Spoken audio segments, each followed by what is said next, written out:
할렐루야. 예. 오늘은 눈물을 기쁨으로 바꾸는 전도라는 제목으로 말씀을 깊이 묵상했으면 좋겠습니다. 한번 따라해 보세요. 눈물을 기쁨으로 바꾸는 전도.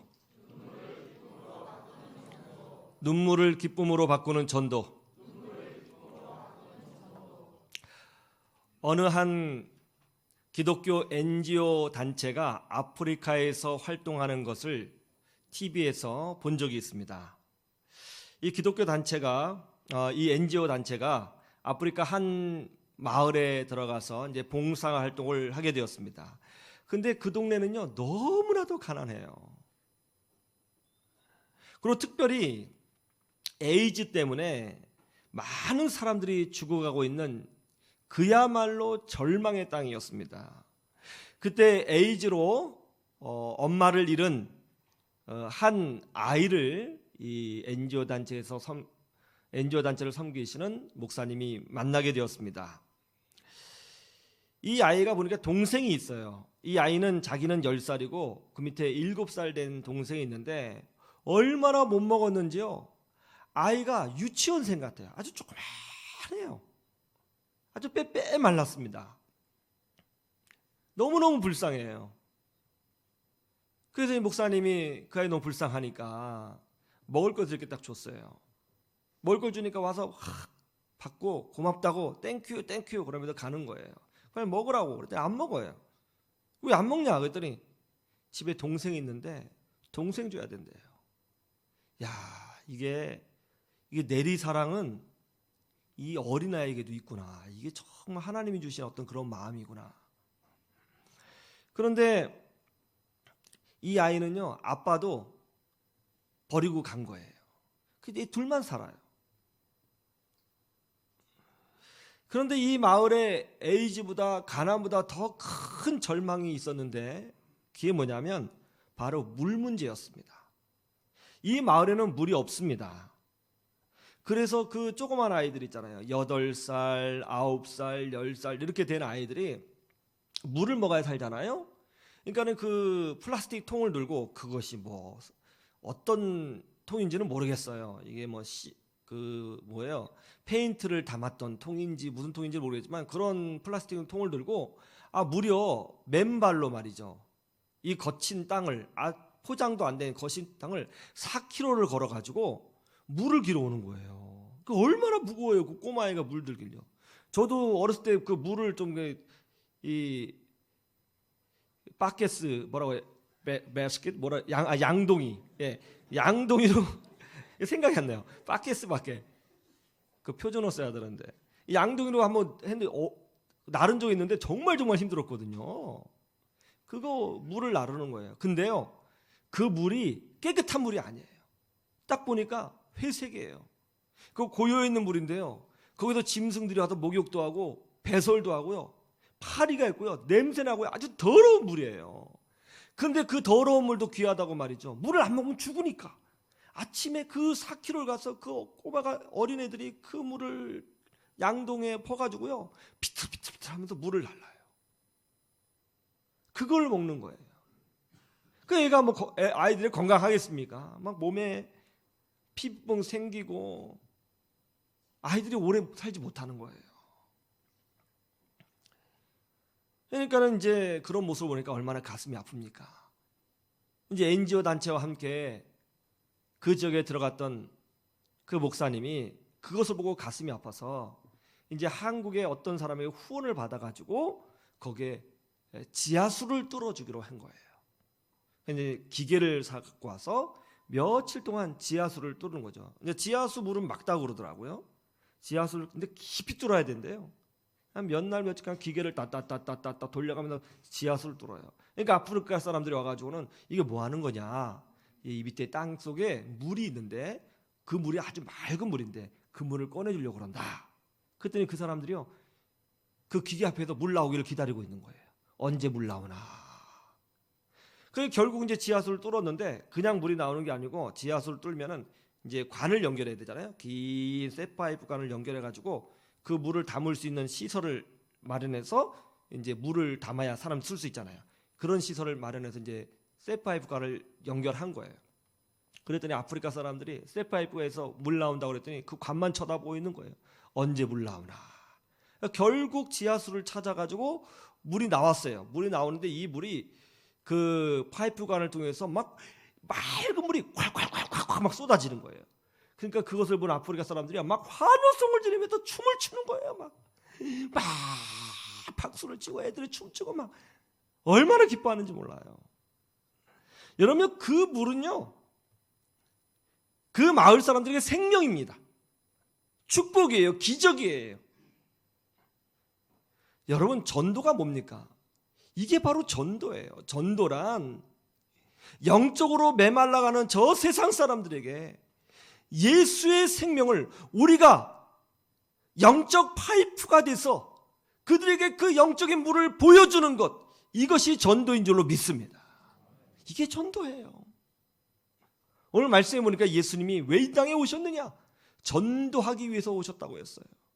전도는 사람 한 명을 교회로 끌어오는 게 아니고 영적으로 메말라 죽어가는 저 영혼들, 방황하는 저 세상 사람들, 왜 살아야 되는지 인생의 목적을 모르고 하루하루 삶을 보내고 있는 저 사람들에게 예수 생명을, 예수 생수를 우리가 영적인 파이프가 돼서 그들에게 보여주는 것, 그들에게 공급해 주는 것, 이것이 바로 전도인 줄로 믿습니다. 그러면 우리는 어떻게 축복의 파이프가 될 수 있을까요? 어떻게 우리는 생명의 파이프가 될 수 있을까요? 첫 번째로 우리는 목격자와 증인이 돼야 되는 거예요. 한번 따라해 보세요. 목격자와 증인이 되라. 오늘 누가복음 말씀 한번 보세요. 중요한 말씀이 있습니다. 누가복음 1장 1절에서 2절. 누가복음 1장 1절에서 2절. 목격자와 증인. 이 단어 굉장히 중요한 단어인데 한번 보시죠. 누가복음 1장 1절에서 2절. 한번 다 같이 한번 볼까요? 시작. 우리 중에 이루어진 사실에 대하여 처음부터 목격자와 말씀에 일꾼된 자들이 전하여 준 그대로 내력을 조설하려고 붓을 든 사람이 많은지라. 여러분, 누가복음이 왜 기록됐어요? 자신들이 목격한 것을 기록하려고 기록한 거예요. 내가 목격한 예수님, 내가 경험한 예수님, 내가 만난 그 은혜의 예수님을 알려주고 싶어서 기록한 게 누가복음이에요. 마태복음, 마가복음, 누가복음, 요한복음, 신약성경 대부분은요, 자신이 만난 예수님이 얼마나 놀라우신 분이신지, 얼마나 사랑이 많으신 분이신지를 간증하기 위해서 기록된 말씀인 것입니다. 목격자, 예수님을 목격한 사람들의 기록, 이게 성경이에요. 전도란 뭔가 자신이 목격하고 경험한 예수님을 말해주는 거예요. 사도행전 1장 8절에도 보면요, 놀라운 말씀이 있어요. 사도행전 1장 8절에도 한번 보세요.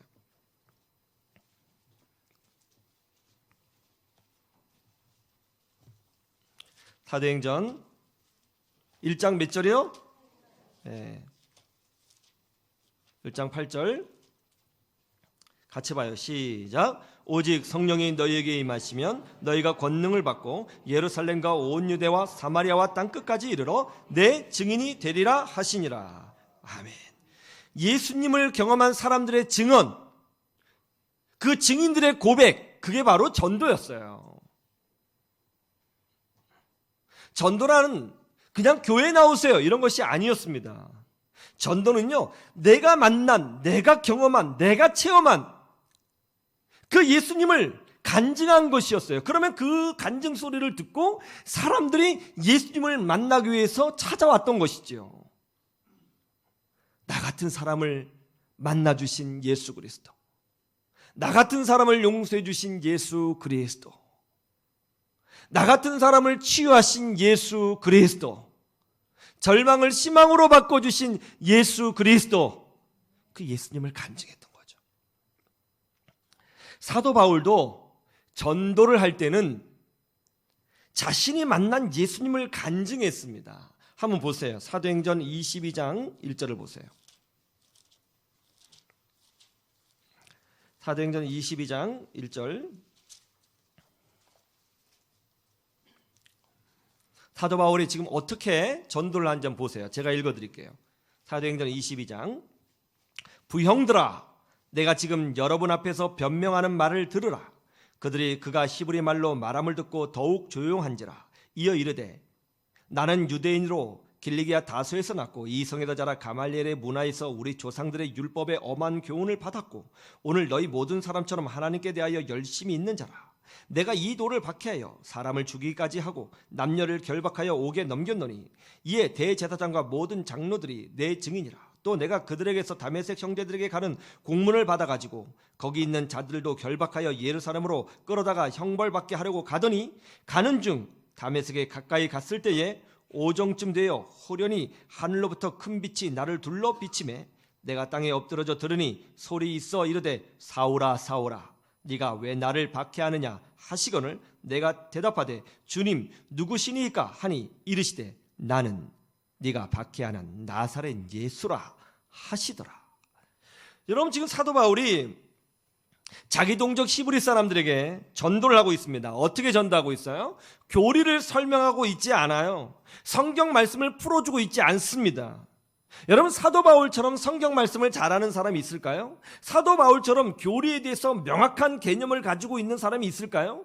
사도 바울은요, 성경도 잘하는 사람이었고요, 교리에 대해서 아주 박식한 사람이었어요. 그러나 사도 바울은 전도를 할 때 성경을 풀어주거나 성경 토론을 하거나 교리를 말하지 않았습니다. 그가 말한 건 뭐예요?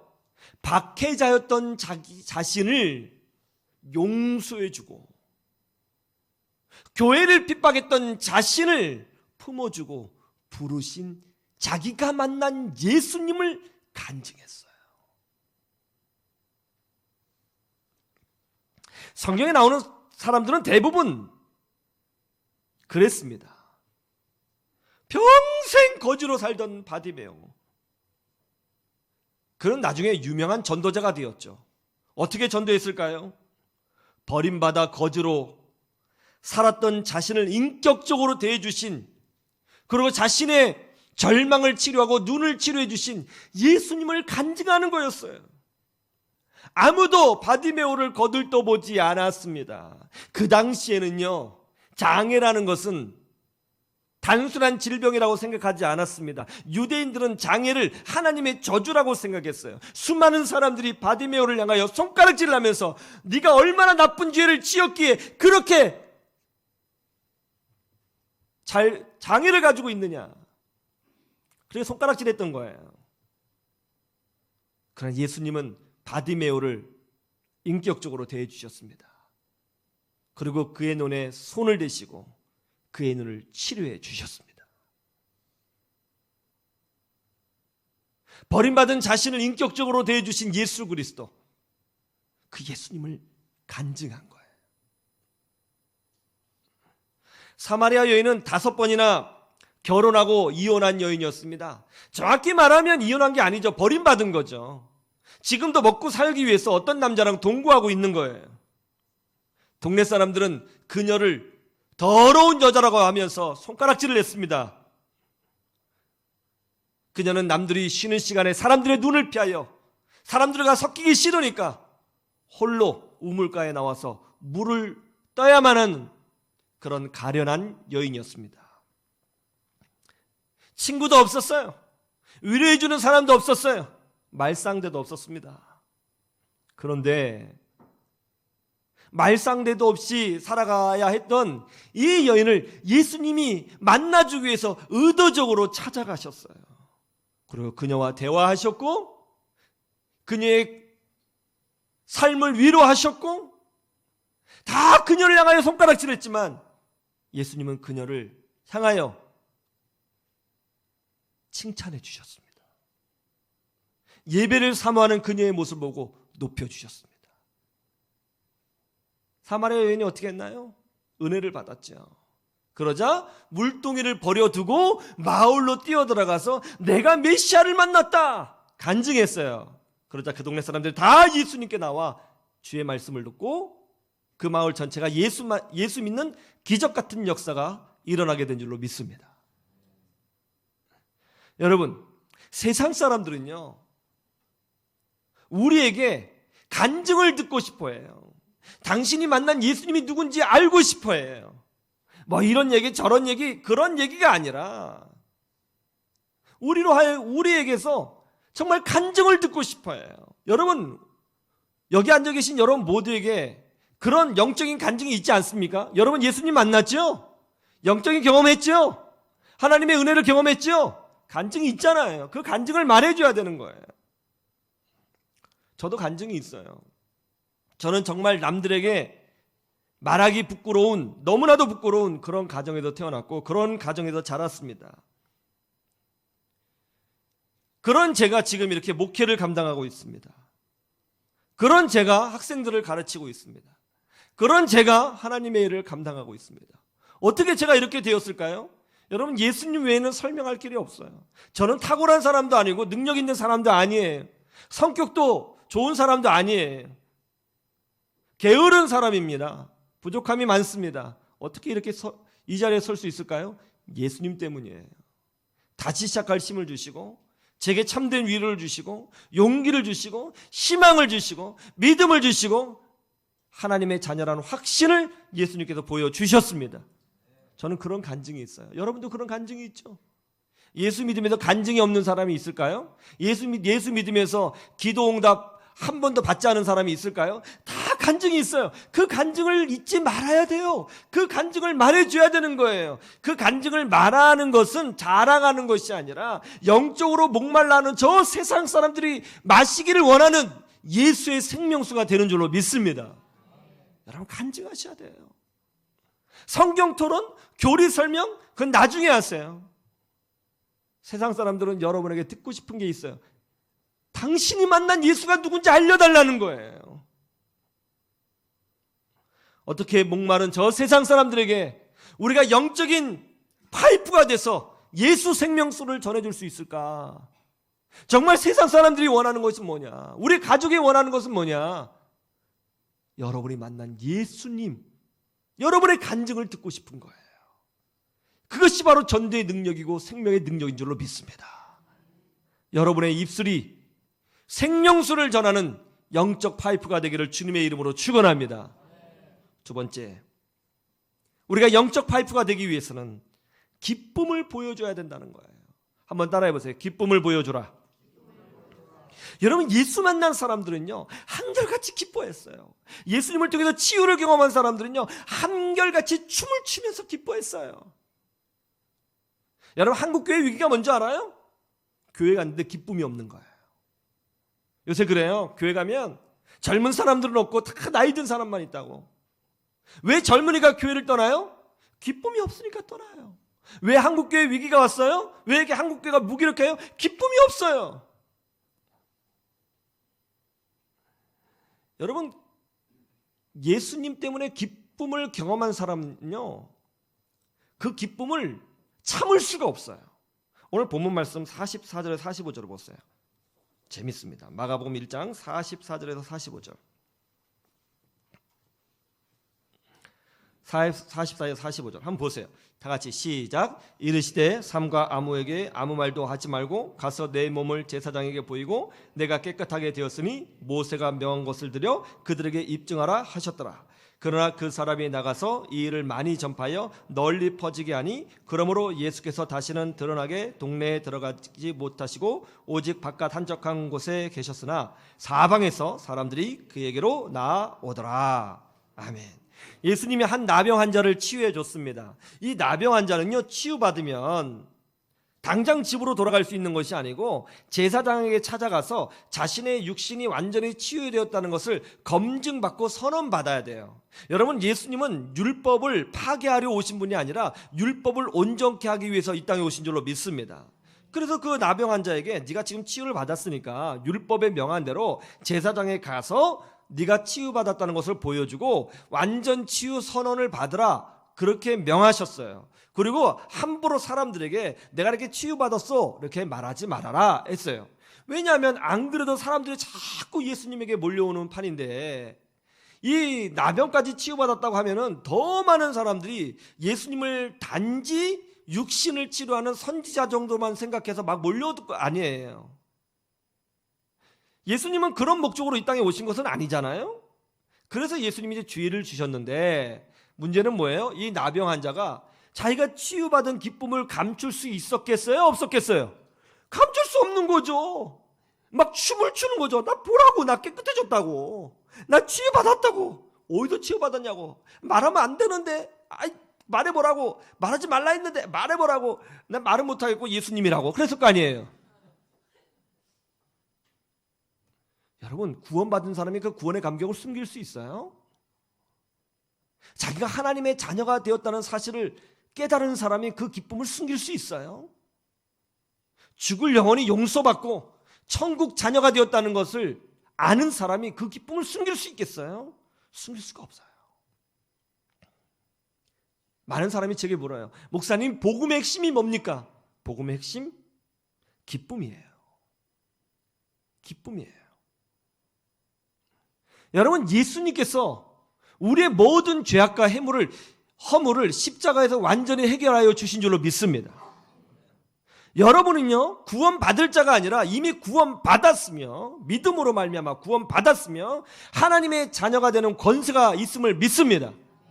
여러분, 이걸 아는 사람이 왜 기뻐하지 않을 수 있습니까? 기쁨이요, 복음의 핵심이에요.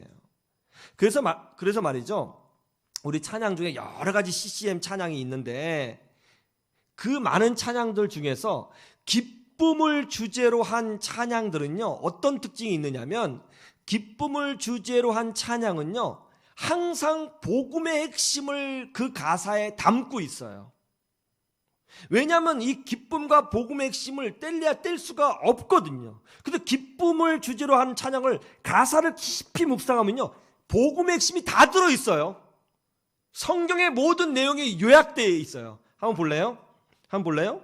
오, 이 기쁨 주님 주신 것. 기쁨이 어디서 와요?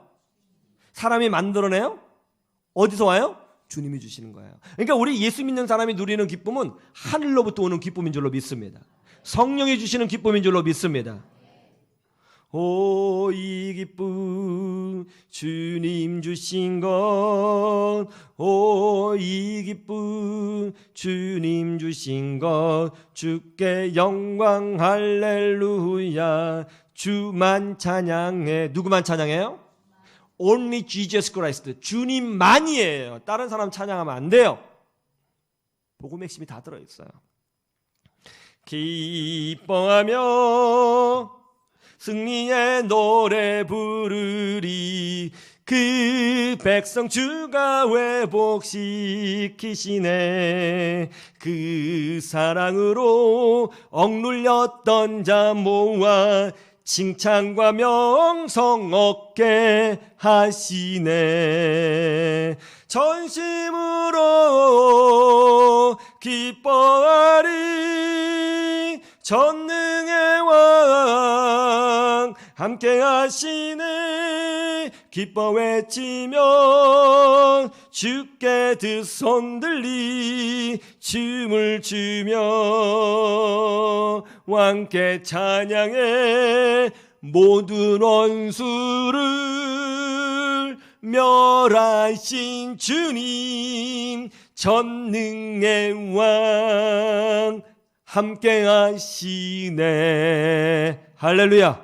함께 하시네. 임마누엘. 기뻐하며 왕께 노래 부르리. 소리 높여 할렐루야 부르리. 주님 앞에 나와 찬양 드리며 우리 주님과 함께 기뻐하리라. 가사를 잘 들어보세요. 나의 창조자, 나의 구원자, 가장 귀한 나의 예수님 찬양합니다. 나의 치료자, 나의 선한 목자 되신 주 예수 나의 주 찬양하리. 보세요. 기쁨을 주제로 한 찬양은 복음의 핵심을 다 담고 있어요. 어떤 분이 평생 교회 나오지 않다가 우리 교회에 나와서 세례받고 지금 신앙생활 잘하고 계신 분이 계신데, 제가 이분에게 물었어요. 어떻게 교회 나오게 됐습니까? 자기가 아는 지인이 우리 교회에 다니는데 그분이 바뀌었다는 거예요. 전에는 뭔가 얼굴이 경직돼 있고 무겁고 짜증도 잘 내고 그랬던 분인데, 글쎄 어느 순간 봤더니 얼굴에 그렇게 기쁨이 충만하고요, 활짝 웃고 다니더라는 거예요. 말을 시켜드려 다르더라는 거예요. 막 기쁨이 보이더래요, 기쁨이. 그래서 여기에 뭐가 있구나 싶어서 우리 교회에 나오게 되었고, 말씀을 듣는 중에 마음이 열리고 예수 믿고 세례받게 되었다, 그렇게 간증을 했어요. 여러분, 기쁨을 보여주십시오. 예수 안에 기뻐하십시오. 기쁨으로 충만하십시오. 기쁨으로 찬양하세요. 그러면 여러분이 축복의 파이프가 되는 줄로 믿습니다. 어떻게 하면 우리가 축복의 파이프가 될 수 있느냐? 세 번째로는 영적인 능력을 보여주면 돼요. 한번 따라해 보세요. 영적인 능력을 보여주라.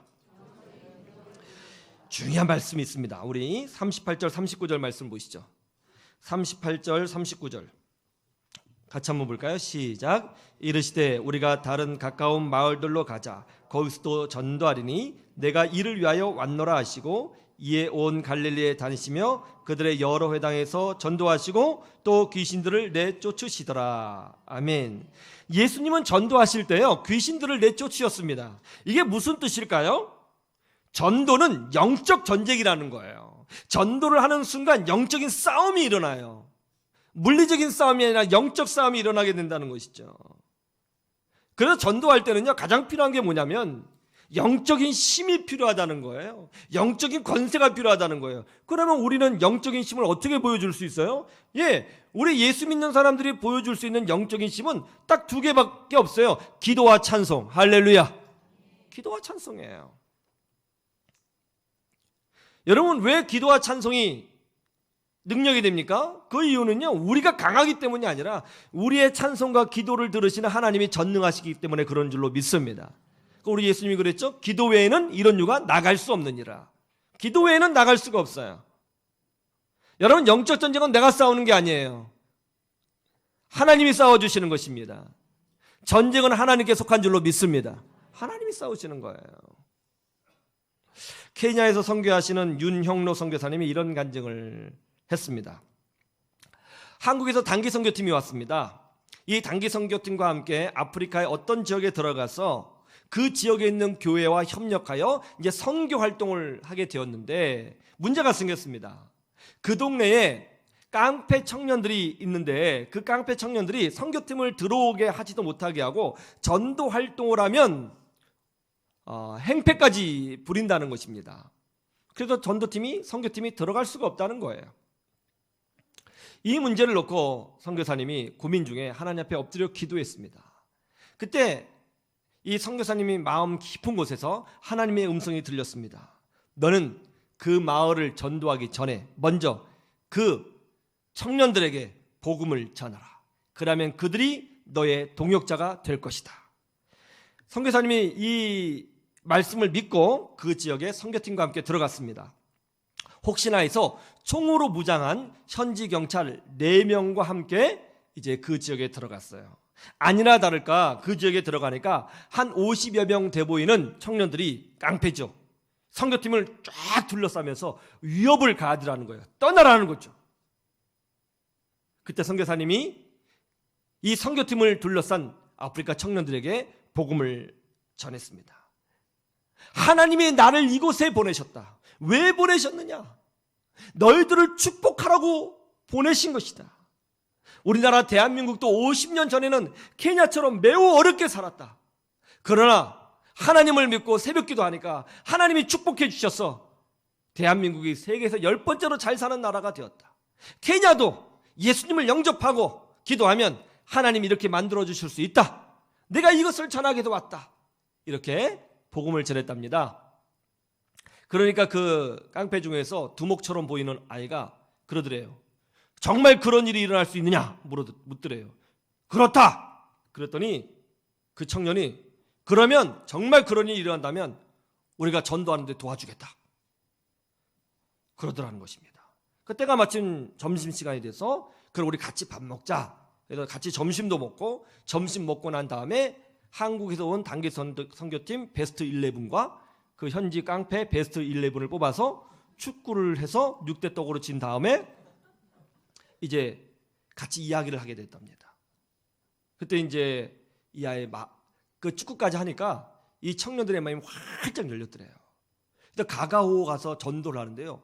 놀라운 거는 이 청년 아이들이 보디가드 서주고요. 이 집 전도해야 된다고 안내까지 해주고요. 자기들이 길잡이를 다 해주더라는 거예요. 더 놀라운 것은 나중에 이 청년들 중에 몇몇이 좀 리더급 몇몇이 제자 훈련을 받고요. 예수를 영접하고요. 그 청년 전체가 크리스찬이 됐어요. 더 놀라운 거는 이 동네 주민들이 어떻게 저 아이들이 변화됐느냐.